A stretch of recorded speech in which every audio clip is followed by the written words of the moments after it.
toute l'équipe du Forum InCyber est heureuse de vous accueillir pour cette première session de l'année. C'est l'occasion, bien sûr, de vous présenter des vœux très chaleureux, puis des vœux très cybersécurisés, en espérant que l'année 2026 sera une année moins sévère pour nos entreprises, nos administrations de collectivités territoriales, que n'a été l'année 2025 en fin d'année, notamment au moment des fêtes.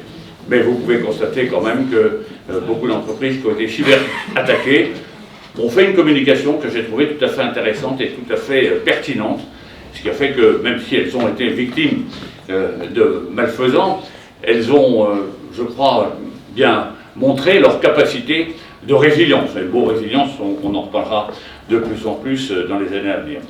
Alors, pour ce premier petit déjeuner, je vais dire les deux premiers, puisque le prochain aura lieu le 12 février prochain avec nos amis de Futura et de CONIA, on est vraiment orienté sur le COMEX, la relation du COMEX avec les RSSI, les CISO, la relation du COMEX avec, je dirais, le monde extérieur dans le cadre cyber, avec des questions très liées à la responsabilité, liées notamment à la directive Nice 2, mais pas simplement. Donc vous voyez, c'est deux petits déjeuners qui auront, on va dire, une sorte de continuité. Et pour aujourd'hui, on va parler de langage. Le langage, vous savez, c'est la manière avec laquelle les gens sont capables de se parler.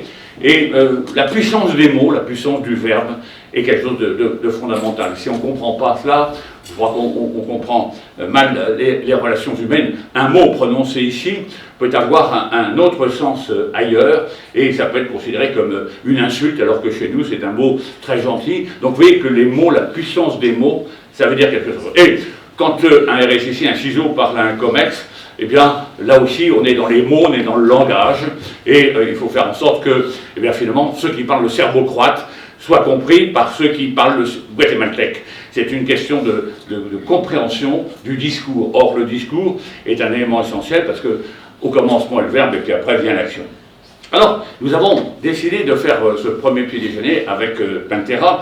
D'ailleurs, pourquoi Pantera et pas une autre? Et bien simplement parce que au dernier trimestre 2025, Pantera a été déclaré leader parmi les entreprises qui font de la gestion de l'exposition au risque, leader dans le Spark Matrix 2025 de QKS. Et donc, c'était pour nous l'occasion de souligner, je dirais, cette distinction et surtout de montrer que ce qu'ils font s'inscrit bien dans notre problématique d'ensemble de la discussion, de l'échange entre le CISO et le COMEX. Parce que j'aime bien moi, une formule qu'un de nos amis, Hervé Grossens, va évoquer tout à l'heure, c'est le COMEX, lui, il veut savoir s'il est en bonne santé, et le CISO, parfois, lui apporte des éléments de biométrie, il n'a, si je puis dire, que faire, et lui, il veut savoir si tout va bien, et s'il n'est pas en bonne santé, à quel moment il va pouvoir retrouver son activité, est-ce que les investissements connaissent un bon ROI, bon bref, tout ça, ça fait partie des attentes du COMEX, et en face, on a un CISO, un RSI, qui parfois aborde le sujet sous un angle très technique. Donc, la question qui va se poser, et c'est avec Pantera que nous allons ouvrir, si je peux dire, les discussions ce matin avec David Garin, qui est responsable manager régional, et puis avec Christophe Vérité, qui vont nous faire une démonstration. On va peut-être commencer par le comment avant le pourquoi, mais vous verrez que cette démonstration de Pantera Core va nous montrer quels sont les outils qu'on peut confier à un CISO, à un RSSI, pour pouvoir se faire comprendre par le COMEX, pour faire en sorte que les investissements aient du sens. Et donc, comme je vous l'ai dit, les bons croquis, les bonnes démonstrations valent mieux qu'un long discours. C'est pas moi qui le dis, c'est Napoléon. Et donc, voilà pourquoi le Pantera est avec nous ce matin. Alors, juste après, nous aurons un échange avec Ludovic, avec Hervé, avec Samuel et avec Tsuyoshi. Mais dès à présent, je vais passer la parole à Christophe et à David. David et Christophe, David est là, Christophe est à côté, pour nous présenter Pantera, le Pantera Core, et vous verrez comment un CISO, un RSSI peut avoir un outil qui justement permet de dialoguer, passer du cerveau croate au guatémaltèque. C'est bien ça que je ne me trompe pas. Et bien voilà, donc on va faire une leçon de langage, de discours avec nos deux amis. Merci.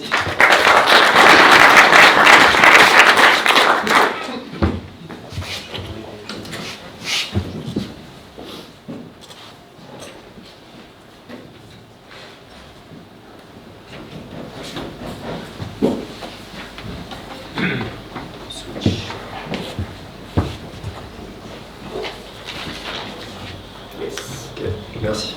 Constatez que c'est Christophe le technique, c'est lui qui a appuyé sur le bouton pour lancer le slide. Merci Christophe. En quelques minutes, je vais vous expliquer l'approche de Pantera, avant que vous puissiez la voir de manière bien plus concrète avec Christophe. Je vais commencer par parler de 3 enjeux que nous on identifie, qui nous sont montés par beaucoup de nos clients. Le premier, c'est une visibilité qui est limitée, une surface d'attaque qui évolue en continu, on-prem, cloud public, vous avez aussi de nouveaux utilisateurs, de nouveaux équipements, de nouveaux développements qui impliquent énormément de changements au sein de l'entreprise et du SI. Tout ça amène à une exposition qui est difficile à évaluer, c'est ce qu'on va montrer lors de la démonstration, et pour des attaquants, qui dit complexité, dit énormément d'opportunités de mener des attaques, d'exploiter différentes failles, que ce soit des vulnérabilités ou des mauvaises configurations. Et ça amène in fine, au niveau cybersécurité, à une problématique autour de la remédiation, puisqu'on peut avoir tendance à mener des remédiations qui ne sont pas forcément le plus efficaces possible. Je vais vous le montrer un peu plus après pour quelle raison. Nous, chez Pantera, on considère qu'une approche centrée uniquement sur la vulnérabilité n'est pas adaptée. Pourquoi ? Vous voyez les chiffres et vous les connaissez certainement. Des nouvelles vulnérabilités, il y en a des dizaines de milliers chaque année. Mais finalement, dans ces vulnérabilités, il y en a très peu qui sont exploitables et il y en a encore moins qui sont exploitées. Donc vous, côté cyber, votre enjeu, ça va être, ok, où est-ce que je mets de l'effort justement pour faire de la remédiation efficace qui ne serait pas basée sur des éléments peut-être un peu génériques, mais qui soit vraiment contextualisés en fonction de vos enjeux, de votre entreprise et du risque réel. Et malheureusement, c'est un constat qu'on fait nous en tout cas chez Pantera, on pourra en discuter un peu plus après, en tant que défenseur, on a parfois tendance à réfléchir sous forme de liste. C'est-à-dire qu'on va adresser les vulnérabilités en fonction du niveau de criticité, donc du score CVSS, et on va traiter les vulnérabilités les plus critiques en priorité, ça semble assez logique. La problématique, c'est que les attaquants, eux, ils ne réfléchissent pas en liste, ils sont opportunistes, comme je l'ai dit précédemment. Ils savent que vous n'avez pas des équipes extensibles et qu'ils ne vont pas avoir le temps d'adresser toutes les vulnérabilités. Et ils vont donc essayer d'exploiter peut-être des vulnérabilités que vous n'aurez pas le temps de remédier, donc qui savent exploitables et qui vont réussir à exploiter pour mener leurs attaques. Et ça, selon nous, c'est un risque important à couvrir.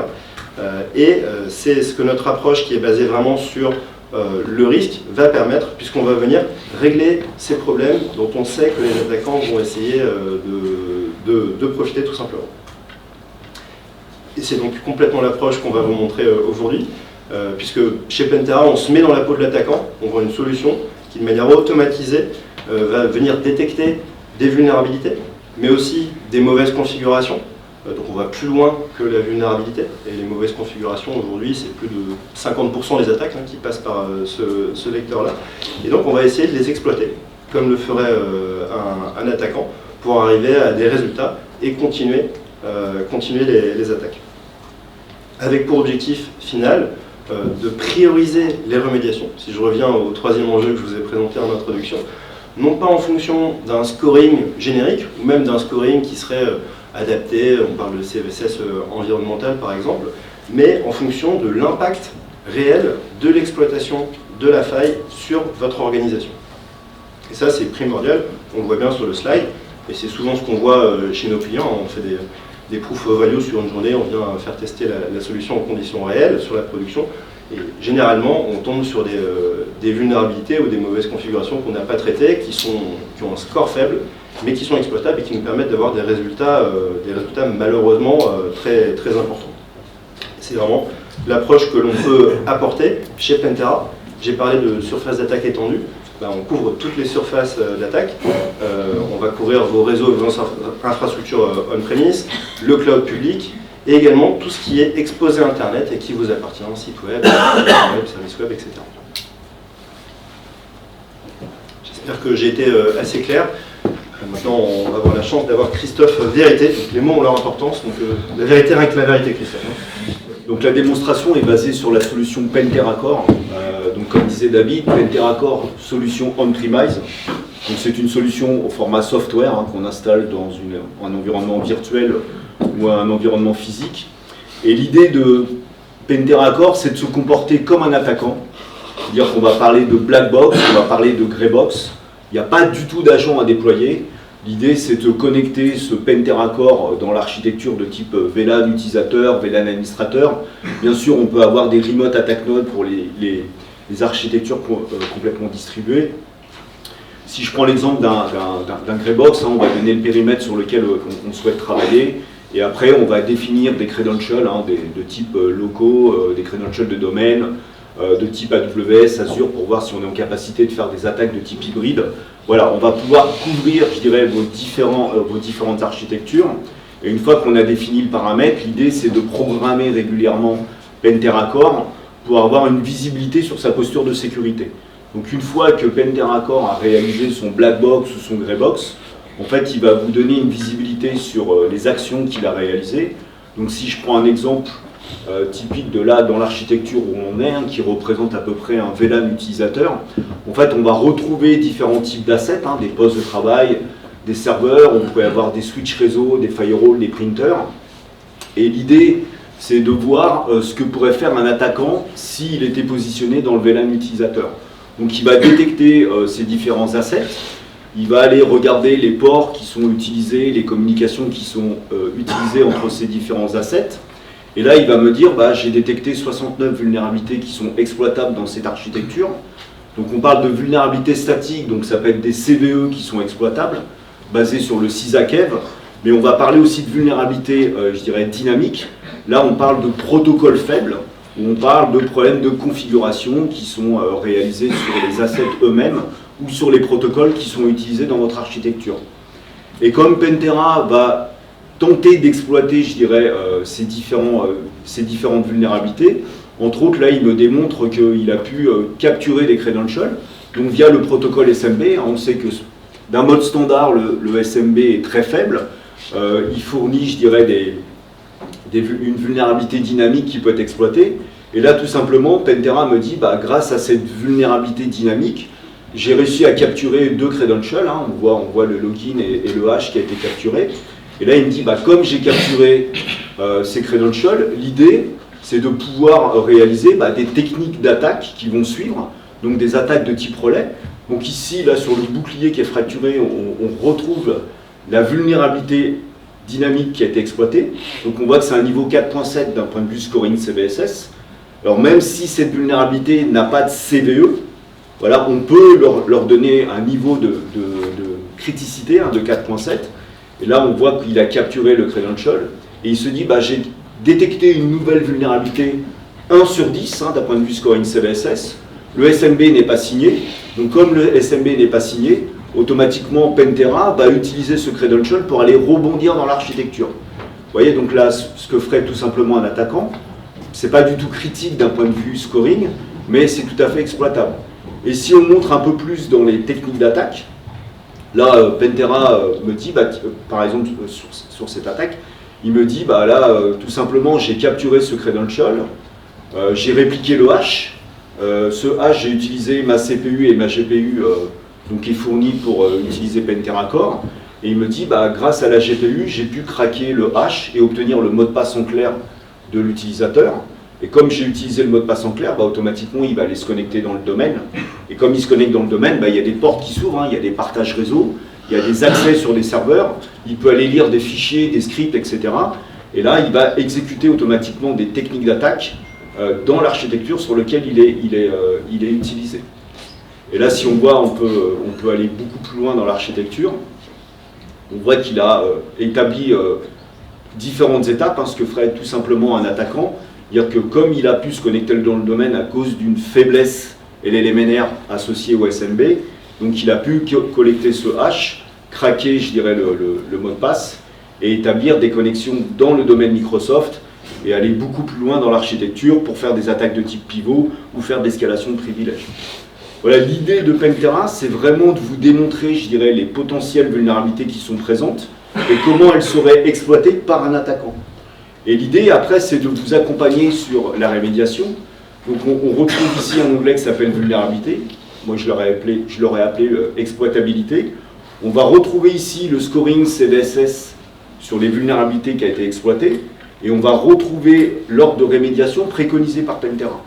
Voilà. Et vous voyez que ce n'est pas la vulnérabilité la plus critique à remédier en premier, mais bien au contraire. On voit que la première porte d'entrée, c'était une vulnérabilité du niveau 4.7. Donc l'idée, c'est qu'on va vous préconiser de fixer cette vulnérabilité-là. Donc on fournit un catalogue très enrichi par notre équipe R&D. Ça met un peu de temps, je suis en VPN, voilà. Donc on va vous expliquer comment la vulnérabilité a été exploitée par Pentera Core, et on va vous fournir un catalogue très très riche pour que l'équipe IT puisse fixer, je dirais, cette vulnérabilité. Donc là, soit par du PowerShell ou par une GPO, en disant, voilà comment il faut désactiver cette vulnérabilité exploitée. Et éventuellement, vous pouvez aussi programmer après Pentera Core pour vérifier que l'équipe IT a bien remédié au problème. Bien sûr, on va fournir après des rapports un peu plus techniques. On va parler de la matrice MITRE-ATTACK. Donc ceci, on peut le partager via des connecteurs aux équipes SOC. On a des clients qui utilisent de plus en plus Pentera Core pour partager, je dirais, les résultats des techniques d'attaque. Donc on va référencer toutes les techniques et sous-techniques. Et l'équipe SOC, derrière, augmente leur niveau de détection et ça leur permet justement de valider, je dirais, les détections basées sur les techniques réalisées par Pentera Core. J'ai été très rapide. Est-ce que vous avez des questions? Est-ce que vous souhaitez que je revienne plus en détail sur certains points? N'hésitez pas, on est là pour ça. Oui, merci. Est-ce que parmi vous, les questions sont suggérées par cette présentation? On voit bien qu'il y a une question de la hiérarchisation des vulnérabilités, la question aussi de leur impact, et on voit que ce n'est pas forcément la vulnérabilité la plus importante qu'il faut mettre en avant. Alors, moi, la question que je voulais vous poser, justement, le ciseau qui présente ça à un COMEX, est-ce que vous pensez que le COMEX y voit plus clair? Ces schémas sont pour lui, je dirais, de nature à mieux comprendre l'expression des besoins. C'est une question piège, ça. C'est une question piège, on peut montrer le rapport, peut-être Christophe, c'est l'exec Summary, si tu as le temps de le télécharger. Mais... Est-ce qu'il y a d'autres questions?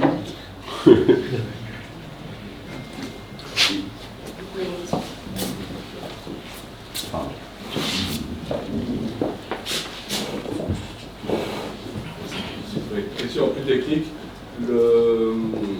Les crédentials dont vous parlez sont des crédentials existants créés pour les besoins Pentera dans le cadre d'une... Alors en fait vous avez le choix, c'est-à-dire que quand Pentera est installé dans votre architecture, par exemple un VLAN utilisateur, donc on a le SMB qui est utilisé entre les postes de travail et les serveurs. Si votre SMB est, je dirais, configuré d'un point de vue standard, on s'aperçoit que ce protocole est très faible. Donc Pentera est en capacité, via le SMB, de capturer les credentials qui vont circuler dans votre architecture. C'est-à-dire que l'utilisateur qui arrive le matin, qui se log son credential, je vais aller interroger l'Active Directory. Via du SMB standard, Pentera dira, bah tiens, hop, j'ai capturé un credential, et là je vais essayer de le craquer pour me faire passer pour cette personne-là. Après, sinon vous avez le choix de faire du greybox, c'est-à-dire que vous pouvez définir des creds de votre choix, avec différents droits, et voir ce que pourrait faire un attaquant s'il avait pu voler ce type de credential. Donc ça peut être des credentials basés sur le domaine, des credentials basés sur du cloud, des comptes locaux, ça peut être des clés SSH, vraiment vous du Kubernetes de plus en plus, parce qu'on voit que le Kubernetes est très ciblé aussi. Merci. Je peux peut-être afficher par rapport à la question sur le COMEX. Tac, le micro.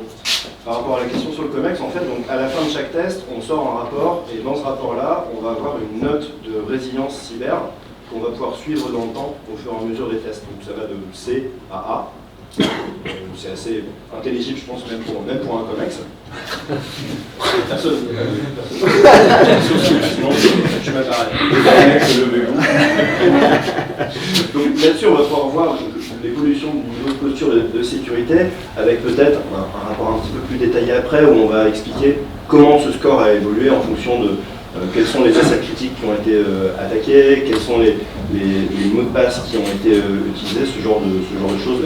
La résilience aussi des mots de passe, donc ça c'est une première réponse. Et une deuxième réponse, c'est en collectant les informations de Pantera, on a organisé un dîner autour de comment on communique les résultats de cyber au COMEX. Je ne sais pas si ce micro fonctionne réellement. Comment on a organisé un dîner autour de cette thématique-là, et un ciseau justement expliquait qu'il utilisait Pantera pour remonter, capturer des informations, notamment les temps de détection et les temps de remédiation qui sont améliorés grâce à l'approche proactive qu'on peut avoir. Et là, pour le coup, c'est des résultats qui sont communicables dans un COMEX. Merci, oui, on prend. Oui. Non. Vous m'entendez, hein? Oui, c'est ça, c'est intéressant de voir ces schémas. Comme je dis, un bon profil vaut mieux qu'un long discours. Et quand vous êtes cerveau-croate et que vous parlez à un guatémaltèque, effectivement, un croquis, des chiffres, ça peut parler et ça peut montrer qu'on est plus ou moins en bonne santé, que notre santé s'améliore. Et donc ça peut montrer que si on a fait des investissements, si on a fait des actions, eh bien ça a eu un impact. Et je crois que le mot impact est très, très important.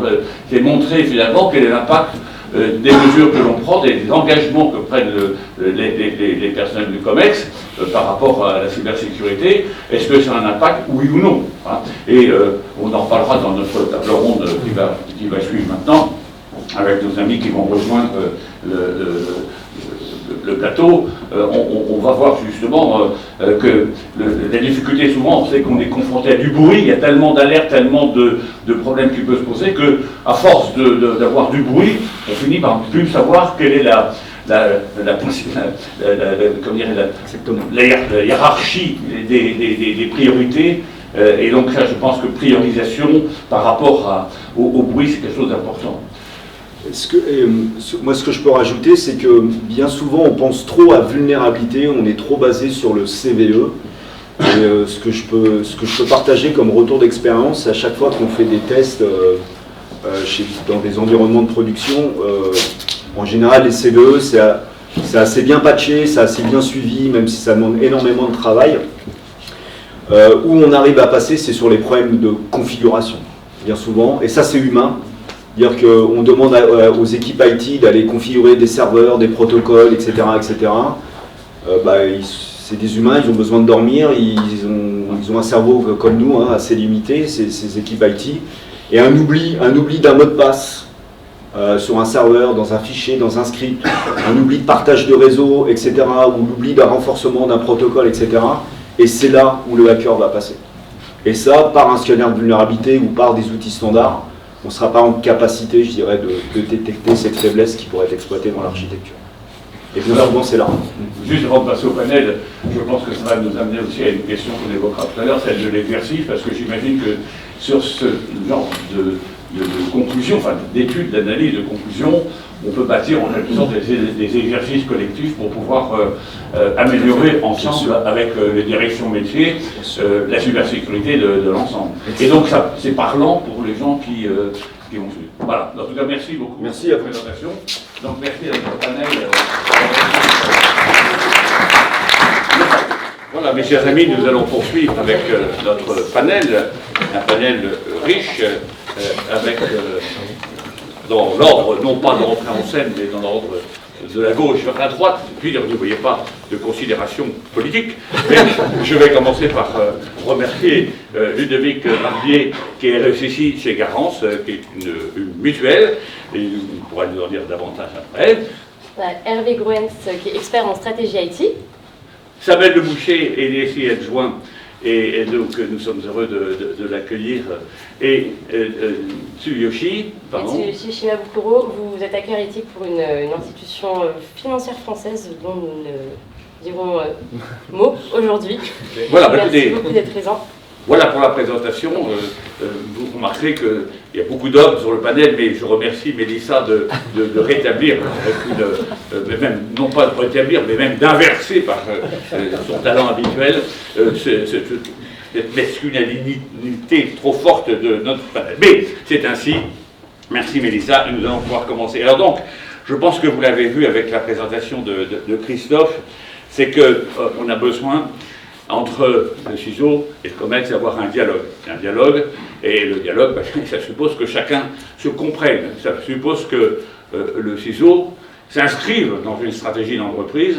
Or, pour le COMEX, la stratégie, c'est d'abord le business. Est-ce qu'on va poursuivre notre business? Est-ce que le chiffre d'affaires sera toujours au rendez-vous? Et en cas de crise, comment va-t-on reprendre la main? Est-ce qu'on aura des périodes d'interruption? Toutes ces questions-là sont des questions que se pose le COMEX. Et évidemment, les questions que se pose le CISO sont plutôt des questions d'ordre technique. Comment faire passer le message entre la technique et le business, la gestion, la gouvernance, c'est un point très important. Donc on va nous travailler sur plusieurs questions. D'abord, quelle est la perception du risque cyber par la gouvernance? Comment traduire ce qui relève de la technique en enjeu business? C'est un petit peu ce qu'on a déjà vu tout à l'heure. Comment passer du bruit, l'ensemble des alertes à la priorisation? Quels sont les indicateurs qui sont audibles par le COMEX? Et éventuellement, si nous avons un peu de temps, quels sont les conseils qu'on peut donner en CISO? Alors, si vous voulez bien, on va commencer justement par la gouvernance. Et finalement, cette gouvernance, aujourd'hui, tout le monde parle de cyberattaque. Tout le monde parle de cyberattaque. En 2007, quand on a créé le forum, je peux vous dire qu'à l'époque, on passait un peu pour des illuminés qui étaient un peu dans un autre monde. Aujourd'hui, on voit bien, notamment avec la fin de l'année, que c'est pas parce qu'on est une petite entreprise qu'on ne sera pas visé. On est tous susceptibles, personnellement on est branchés. Donc, tout le monde est convaincu aujourd'hui, si on interroge les gens, qu'il y a un risque cyber. Bon, ça c'est clair. Maintenant, est-ce que tout le monde est convaincu, là où il est, pour la partie qui le concerne, que ce risque cyber est important? C'est une autre question. Alors finalement, quand on est COMEX, et je vais tourner vers Hervé pour ouvrir le débat. Hervé, quand on est justement dans une entreprise, est-ce que pour le COMEX, c'est encore une boîte noire? Est-ce que c'est quelque chose d'incompréhensible, ou est-ce qu'il y a un début de perception d'une réalité en matière de cyberattaque et donc d'une cyberattaque qui peuvent vous concerner vous directement? Alors, bonjour. Donc, oui, merci Général. Donc pour moi, le risque cyber, effectivement, il est connu à peu près de tout le monde maintenant, à plus ou moins haut niveau, mais il est connu de tout le monde. Alors, pour plusieurs raisons. D'abord pour la médiatisation qu'il y a pu y avoir récemment sur toutes les attaques ou dans les derniers mois, mais aussi par les demandes que les clients, par exemple du PME, peuvent lui faire en termes de sécurité.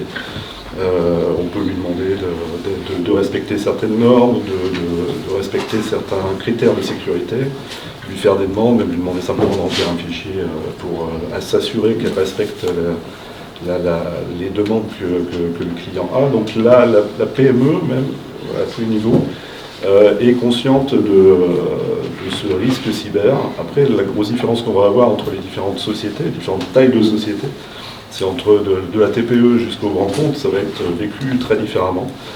Et pour une PME, par exemple, il va y avoir souvent une DSI qui est très très limitée, donc avec quelques personnes, voire personne du tout dans une TPE, une PME. Donc ce risque cyber, il est connu, il est compris, mais ça reste quand même une boîte noire parce que on ne sait pas très bien leur expliquer.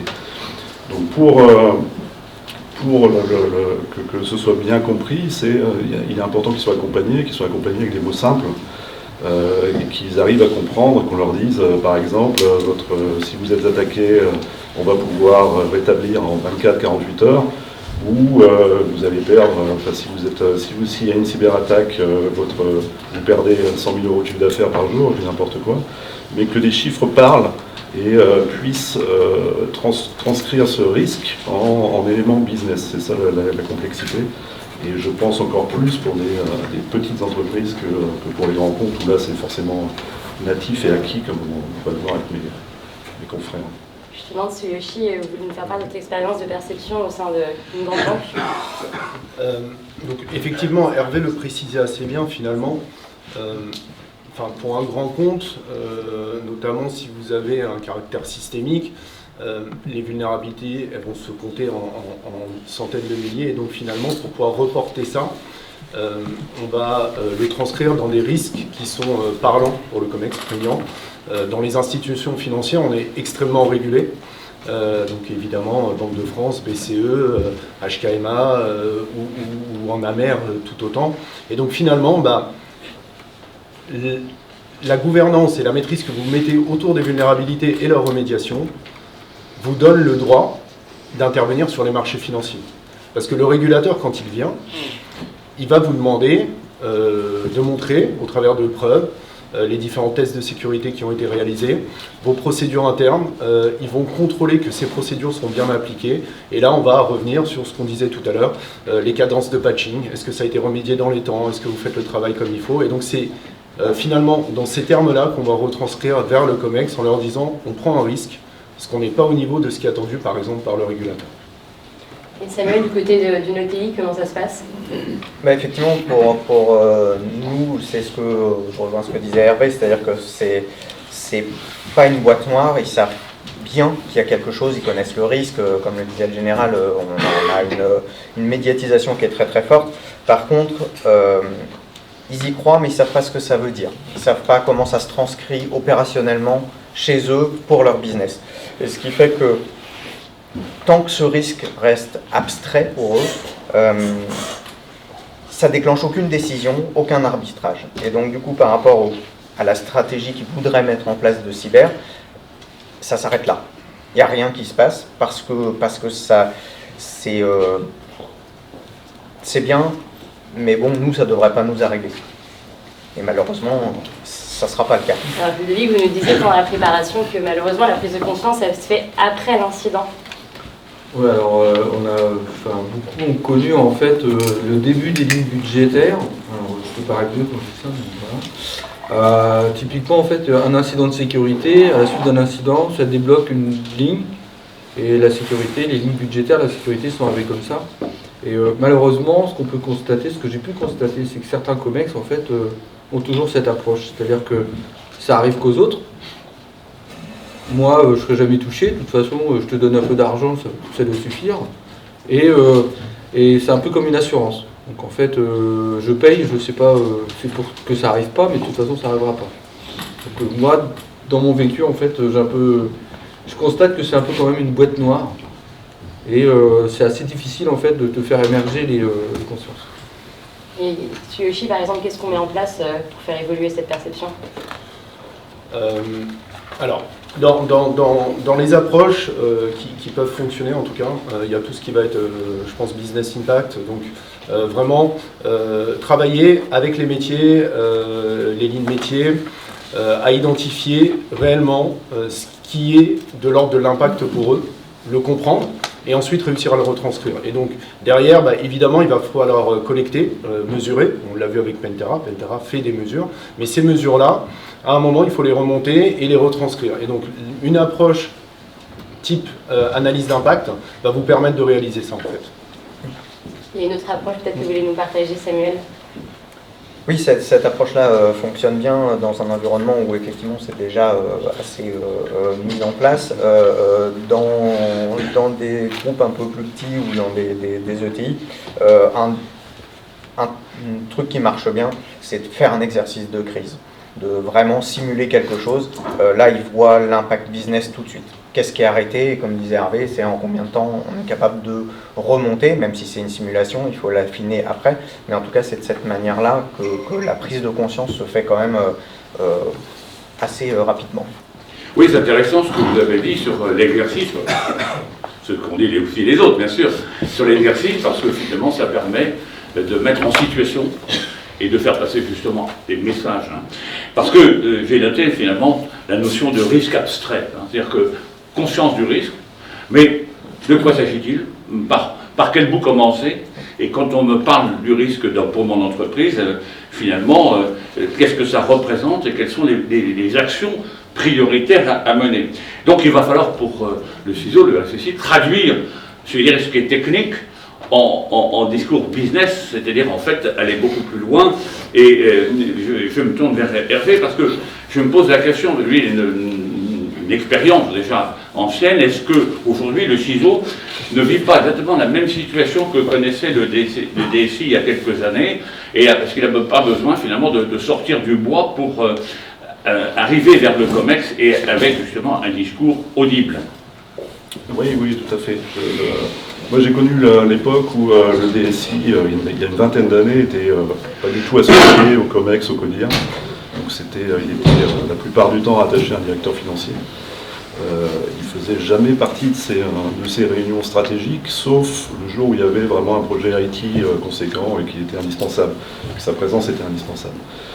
Donc je pense que il y a une époque où ça a évolué, on est rentré dans le CODIR, et il a fallu adapter son langage, parce qu'on était dans la technique pure, il a fallu adapter son langage pour le business. Donc ça, c'était une étape qu'ont dû faire tous les DSI, parler le langage métier et pas le langage technique.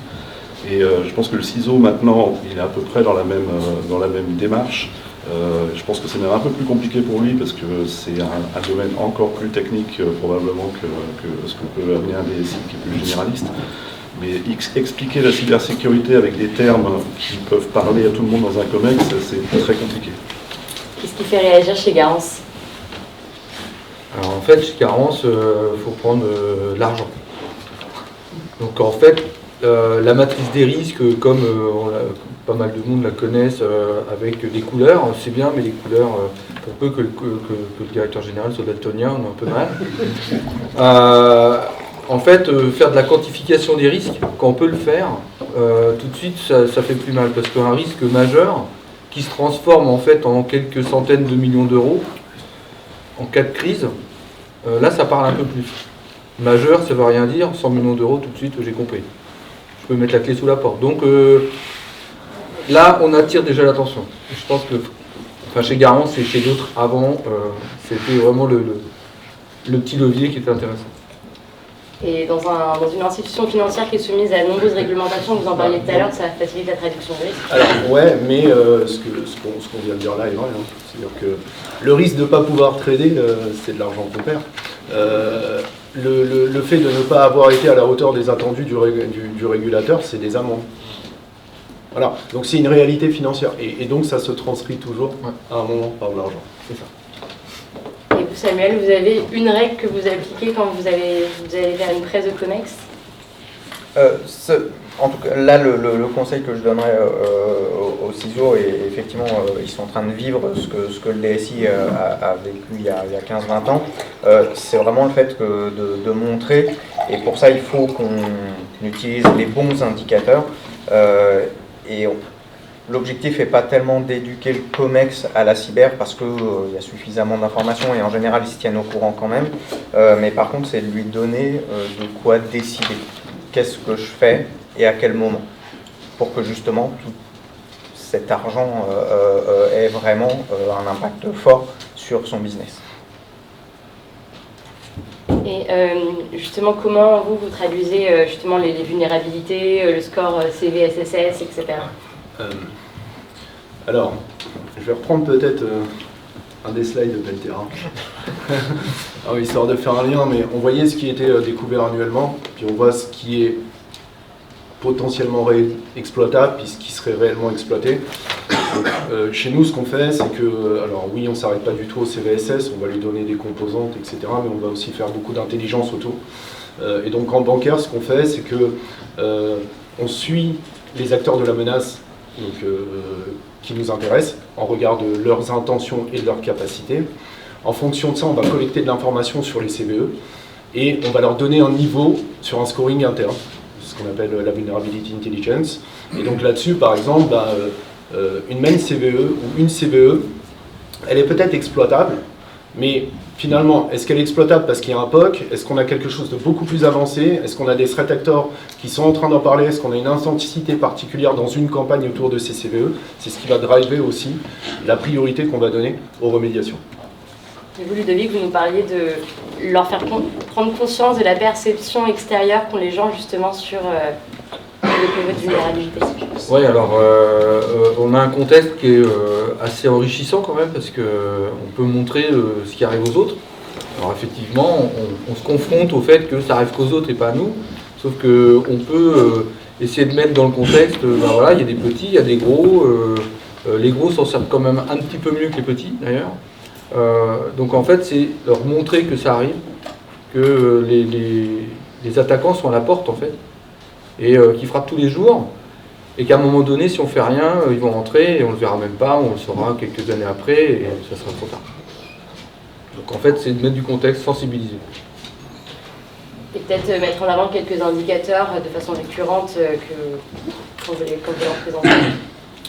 Oui, alors moi je fais souvent l'analogie avec, dans la vie de tous les jours, avec un bilan sanguin qu'on va vous faire pour savoir si vous êtes en bonne santé, quoi. Ceux qui ont plus de 50 ans comme moi savent très bien comment ça marche. Donc vous allez faire votre petite prise de sang, vous avez les résultats l'après-midi, et vous retrouvez, vous ouvrez la pièce jointe, et en faisant attention à la sécurité bien sûr, et vous vous retrouvez avec un document qui fait 5 pages, dans lequel il y a 50 chiffres que vous ne comprenez pas bien, avec des libellés pas très clairs. Alors on vous aide un peu parce que de temps en temps on vous met un chiffre en gras, donc là vous savez qu'il y a un problème. Le tout c'est de comprendre un petit peu quel est le problème, donc généralement on n'arrive pas à comprendre avec les informations qui sont fournies, donc on retourne chez notre médecin traitant pour avoir les explications.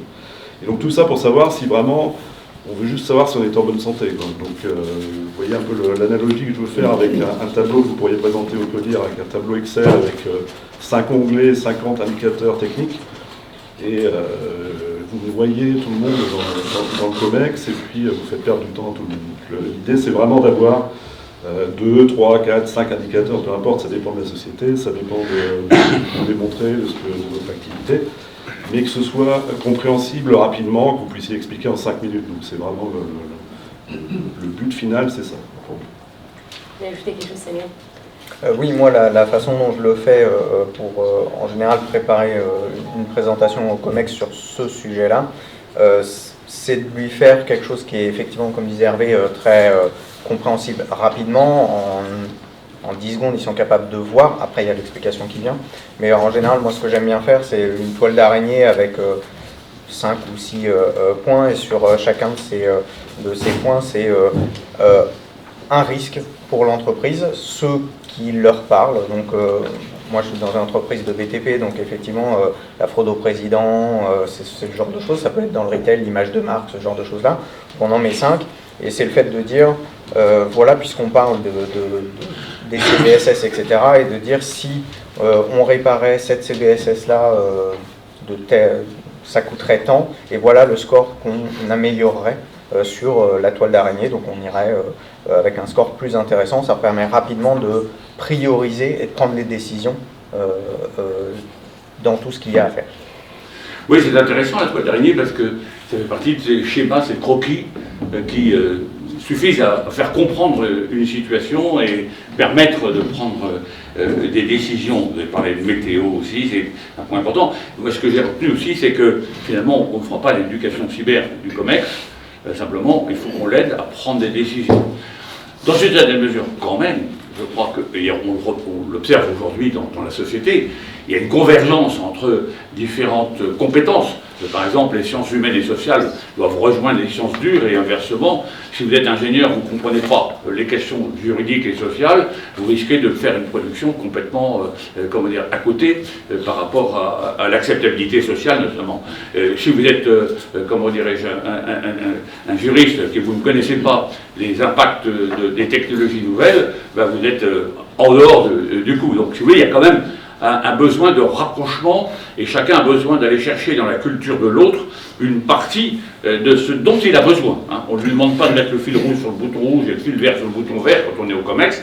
On lui demande simplement de comprendre aussi un certain nombre d'aspects technologiques, comment ça marche. Et je pense que là aussi, ça fait partie des mots qu'il faut utiliser. Et j'aime bien aussi cette idée, c'est finalement donner des chiffres en disant, mais si on fait ça, ou si on ne le fait pas, voilà le risque, voilà ce que ça va coûter. Or, le COMEX, lui, c'est combien de chiffre d'affaires je vais perdre, pendant combien de temps je vais pas avoir de retour sur mes ventes, par exemple. Et donc, là, c'est des choses qui parlent. Donc, tout le problème, justement, de la traduction, on a dit des traducteurs de risques. Voilà. Et donc, tout ça, il faut pouvoir piloter une exposition en temps réel, hein, et non seulement en temps réel, mais l'exposition réelle avec, comment dirais-je, en sortant du bruit, hein, avec des choses qui se passent partout. Et évidemment, on va trouver plein de vulnérabilités, mais en même temps, il faut peut-être les prioriser. Et je pense que Samuel, quel est justement le moyen d'avoir cette action continue? On a vu tout à l'heure avec Pantera un outil, mais comment justement peut-on travailler en continu justement dans cette évaluation, cette priorisation du risque? La façon dont moi je l'ai vu, c'est qu'effectivement on se retrouve avec, on a des listes de CVSS dans tous les cas, dans tous les coins, avec plein d'outils, etc. Ça alerte en continu. Si on parle après de mettre ça dans des gestions de change, etc., on a énormément de choses. La difficulté, c'est vraiment la priorisation pour l'entreprise. Et donc, la façon dont moi je le fais pour aider à prioriser, c'est de prendre toutes ces façons de faire. Pantera aide beaucoup pour ça, en tout cas dans ma façon de faire. C'est que une attaque, comme on disait, elle est suivie de bout en bout, et donc c'est prendre toutes ces attaques, connaître les enjeux business et être capable de rapporter ces attaques aux assets qui correspondent aux enjeux business. Donc à chaque fois qu'il y a tel enjeu business, ça correspond à un certain nombre d'assets opérationnels, hein, des serveurs, un site web, etc. Et donc de dire, je prends ces attaques-là et on les priorise en fonction du risque le plus important dans cette partie-là. Et c'est pour ça que la façon dont Pantera fonctionne est assez agréable pour, en tout cas, aider à cette priorisation. Et dans un environnement bancaire où il y a moult outils, comment on priorise? Alors déjà, il faut être en capacité de compiler les résultats de tous les différents outils qui sont utilisés, les dupliquer, normaliser, etc. Mais surtout, finalement, et je pense que c'est partout pareil, si vous rentrez dans une logique un peu de contrôle continu, vous allez nécessairement commencer à accumuler. C'est ce que tu disais. Ça accumule, ça accumule, ça accumule. Donc en fait, il ne faut pas que accumuler. Il faut. Alors, il y a aussi un élément vachement important que tu as cité, c'est la partie connaître ses assets, ses référentiels. Et donc il y a une nécessité de discovery. Hein. Il faut découvrir. Si vous n'avez pas des référentiels forts, il va falloir aussi penser à un moment à faire cette découverte pour le contrôle continu.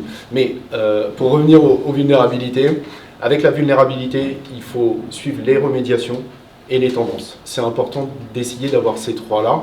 Ça va vous permettre aussi d'enlever beaucoup de bruit autour de ce qui n'est peut-être pas le plus risqué. Essayer de nettoyer au maximum tout ce qui va être faux positif. Voilà, c'est ce type d'approche qu'on va avoir dans les institutions. Merci. Et Ludovic, comment cette priorisation, elle devient un outil de gouvernance? Mon Dieu.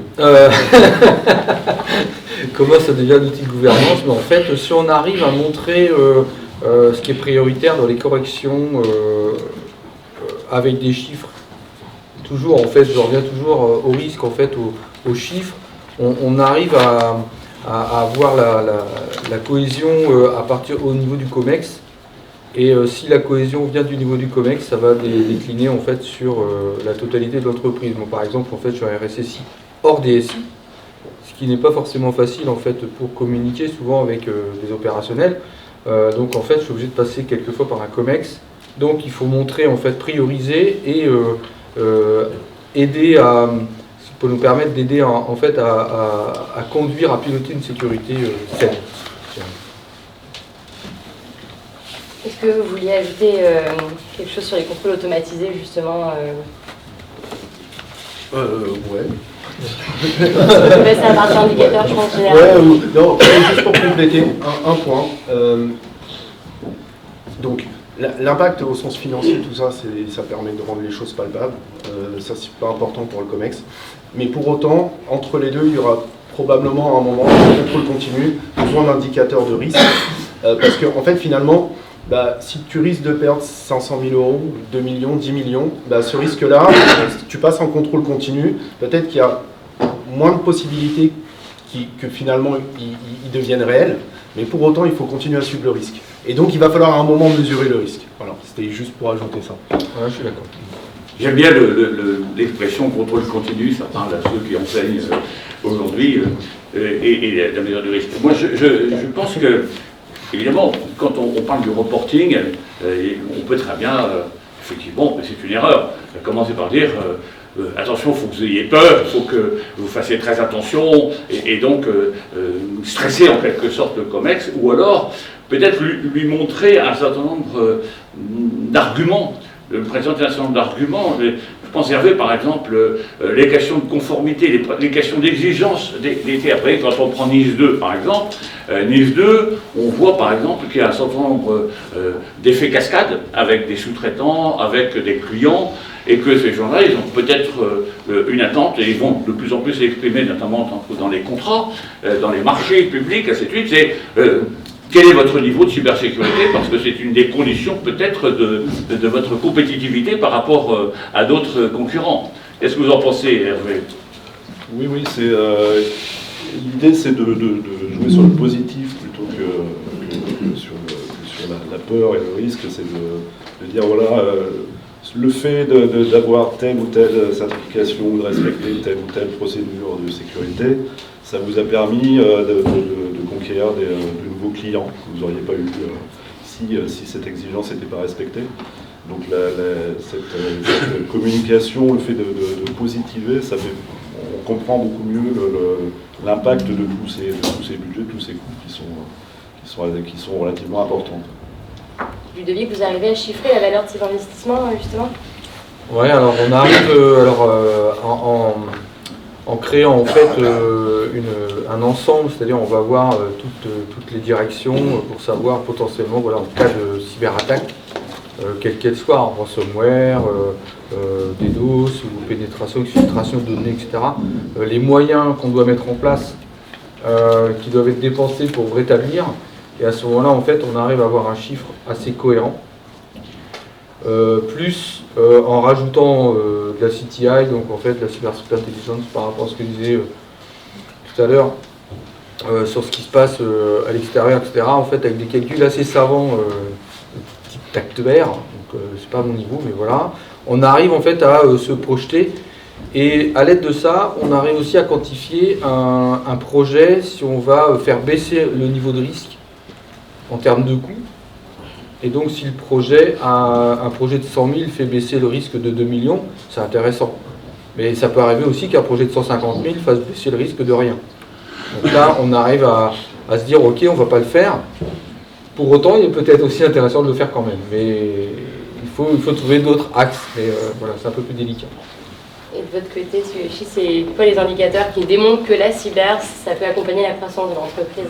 Alors aujourd'hui, je pense qu'il n'y a aucune institution financière qui envisage d'intervenir sans même intégrer la cyber dès le départ. On a il y a quelques années beaucoup parlé du shift left, etc. Donc aujourd'hui, la cybersécurité, c'est by design dans les institutions financières et c'est un atout compétitif parce que plus vous savez la traiter tôt, plus vous l'intégrez tôt, et plus votre produit va arriver sur le marché tôt. Voilà. C'est vraiment comme ça que c'est perçu aujourd'hui. Donc on sait qu'on en a besoin, on sait qu'on a besoin d'experts, on sait qu'il va falloir en parler avec des gens dont c'est pas nécessairement le métier, mais par contre il y a une réalité, c'est que plus on le fait correctement, plus on est capable d'accélérer pour suivre les tendances du marché. Et pour une institution financière, c'est très important. Samuel, vous parliez de Pantera tout à l'heure, du coup c'est un outil qui vous aide à mieux expliquer le risque et à prioriser les investissements. Oui, comme je le disais tout à l'heure, effectivement, ça aide dans la priorisation. Ce que ça aide aussi, c'est Un COMEX a besoin de voir que les choses bougent, que les décisions qui sont prises ont un impact. Et ce que montraient tout à l'heure Christophe et David, c'est le fait qu'il y a quand même un suivi dans le temps. Et donc un des indicateurs ne doit pas rester tout le temps à son point. S'il ne vit pas, il ne sert à rien. Donc pour le montrer que toutes ces corrections ont un impact et elles font quelque chose, là, un des avantages, c'est qu'effectivement dans le temps, on voit bien, c'est corrigé, le score a changé, et on peut faire un score global pour réussir à montrer vraiment que chaque impact bouge. Et donc, ma toile d'araignée, elle bouge. Là, nous arrivons au terme de notre échange, mais je crois qu'on voit bien, si vous voulez, que le COMEX est conscient qu'il y a du risque. Simplement, il faut savoir lui présenter ce risque avec des termes, avec, je dirais, des analyses d'impact qui sont suffisamment parlantes pour que ce COMEX puisse comprendre. Et comme je l'ai dit, le COMEX, il faut qu'il se mette aussi un peu à la place du CISO, mais je crois que le CISO a un rôle très important à jouer dans son relation avec le COMEX. Alors parfois, il peut se tromper. J'ai bien aimé, Hervé, le symbole de la pastèque que vous avez retrouvé sur LinkedIn il n'y a pas très longtemps, sous votre signature. Et avec ce rouge et ce vert, peut-être pouvez-vous nous l'expliquer et nous montrer finalement quelle peut être justement la limite dans l'échange et qu'est-ce qu'on pourrait, ça c'est une question qu'on va poser à nos amis, qu'est-ce qu'on pourrait donner comme conseil à un CISO, s'il avait un conseil à lui donner, pour justement mieux faire passer ces messages. Oui, la pastèque, effectivement, c'est à la mode en ce moment, le symbole du vert à l'extérieur et puis rouge à l'intérieur, en fait. Moi, j'ai relaté cette anecdote parce que ça m'est arrivé quand j'étais DSI. En début d'année, j'arrivais, il y avait le premier codir de l'année, et puis je trouvais que la performance de la DSI sur l'année précédente était bonne. J'étais content de moi. Donc je suis arrivé avec des indicateurs trop techniques, enfin des indicateurs qui étaient tous verts. Hein, donc il y avait le taux de disponibilité, enfin, la satisfaction, le nombre de tickets clôturés, etc. Et en fait, j'avais oublié là-dedans qu'il y avait des problèmes en même temps sur l'ERP, que les commerciaux perdaient du temps pour saisir des commandes ou pour les transmettre à leurs clients parce qu'il y avait des problèmes de fonctionnalité et qui n'étaient pas mesurés. Donc voilà, je me suis pris une volée de bois vert par mon patron. Et je suis revenu plus tard avec des indicateurs qui parlaient vraiment au business, parce que là c'était des indicateurs trop techniques, donc c'était vraiment des erreurs de...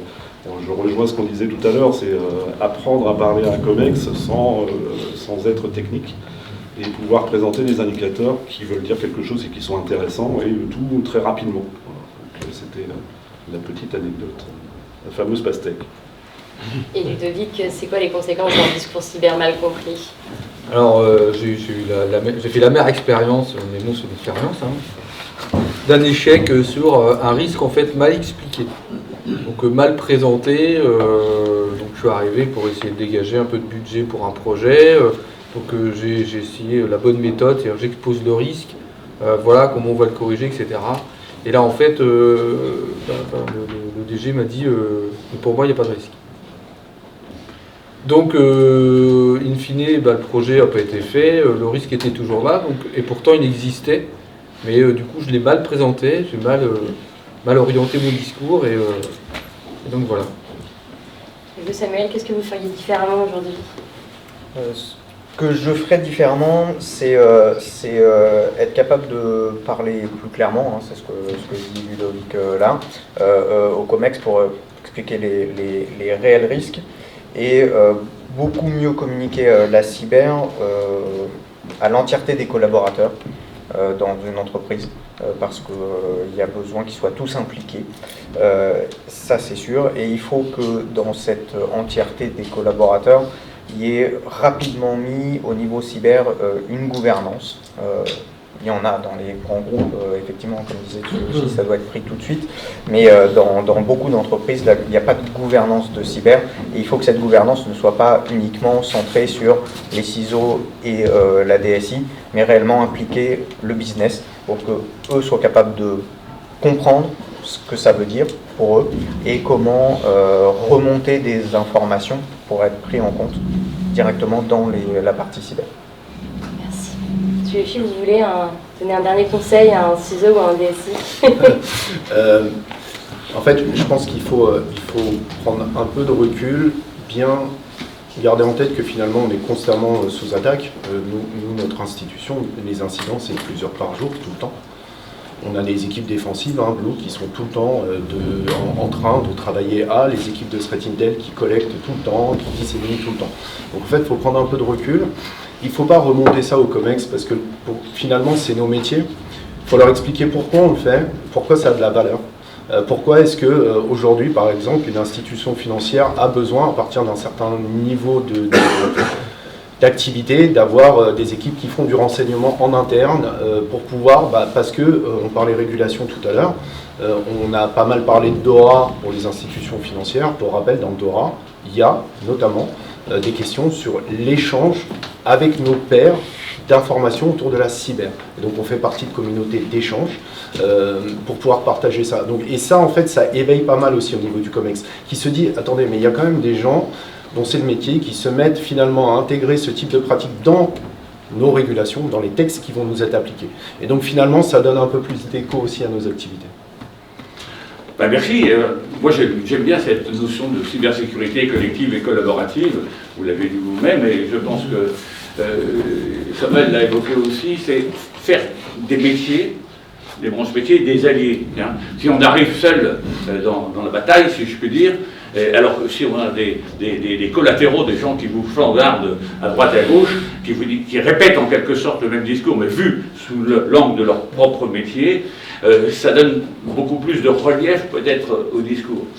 Moi j'ai bien aimé vos interventions parce qu'elles montrent d'abord la compétence, mais surtout elles montrent aussi l'humilité, vous l'avez montré tout à l'heure. Finalement on peut se tromper, on peut présenter la pastèque avec le vert alors qu'on est en plein dans le rouge dans la discussion du COMEX. Ça montre bien justement ce besoin de dialogue, d'échange, et sur des termes qui soient audibles par les uns et par les autres. Mes chers amis, est-ce que, maintenant que nous avons mis un terme pour le moment à notre panel, est-ce que vous avez des questions à poser? Si oui, n'hésitez pas à lever la main. Je vais prendre un micro. Merci. C'est toujours la première question qui est difficile à poser. Oula.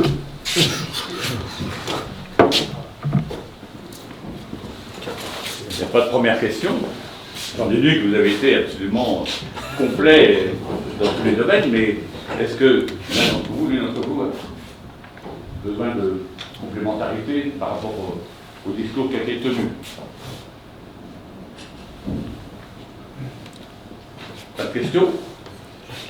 Écoutez, j'en déduis que vous avez été, comment dirais-je, parfaitement informés, et je voudrais remercier nos quatre intervenants. Je voudrais remercier aussi Mélissa qui a préparé cet échange, et on voit bien, si vous voulez, que ce petit déjeuner s'inscrit bien dans une logique, celle que nous allons poursuivre le 12 février prochain avec Futura. Jean-Pierre est présent, je vous remercie, où là on va parler bien sûr de cybersécurité et de COMEX, peut-être davantage sous l'angle de la responsabilité. On voit bien que ce soit avec le règlement sur l'AI Act, que ce soit sur le NIS 2 de RA, le COMEX devient de plus en plus responsable, y compris civilement, pénalement, et peut-être même avec des mesures de suspension temporaire de responsabilité. Donc ça veut dire qu'aujourd'hui, il y a quand même une épée de Damoclès qui pèse sur la tête du COMEX et qui va peut-être aussi entraîner une évolution de la prise de conscience de la cybersécurité. En tout cas, j'espère, j'aimerais bien que dans les écoles d'où sont issus les futurs membres du COMEX, on peut à peu près les identifier, j'espère qu'on leur fait un peu d'inculturation aux questions de cybersécurité, encore une fois, non pas pour mettre la main dans le cambouis, mais pour comprendre quelque chose qui est aujourd'hui quand même de plus en plus complexe. Et c'est vrai, je relisais il y a quelques jours le rapport Breton que j'avais commis avec Thierry Breton, à l'époque patron de France Télécom, c'était en 2004, sur la cybercriminalité. Quand je le relis aujourd'hui, je n'ose même plus aller jusqu'au bout en disant comment on a pu dire des choses aussi plates Mais c'était en 2004.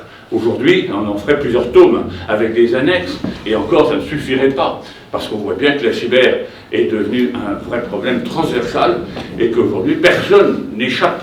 Et dans une entreprise, il n'y a pas que le commerce, le ciseau, ou même les directions métiers.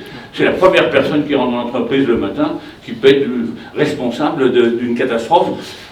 Elle fait le ménage, par exemple, elle ramasse une clé USB qui traîne par terre, et elle la pose sur le premier bureau. La personne qui arrive prend la clé USB, qu'est-ce qu'il y a dedans, et l'affaire est réglée, l'entreprise est pénétrée. Donc vous voyez que c'est pas simplement vertical, avec la verticale RSSI qu'il faut aborder le problème, mais c'est le regarder sur l'ensemble d'entreprises. D'ailleurs, NIS 2 et le règlement IA imposent une information, comment dirais-je, un enseignement, si je puis dire, une acculturation de tous les membres d'entreprise par rapport à ces phénomènes. Et ça, on en parlera davantage au mois de février prochain, le 12 février, ici même. Si vous le voulez bien, avec toute l'équipe, on sera heureux de vous accueillir à nouveau. En tout cas, merci à nos intervenants de Pintera, merci à vous du panel, et puis merci à Mélisa pour votre animation. Et je vous souhaite une très bonne journée, et encore une fois, au nom de toute l'équipe, une très bonne année.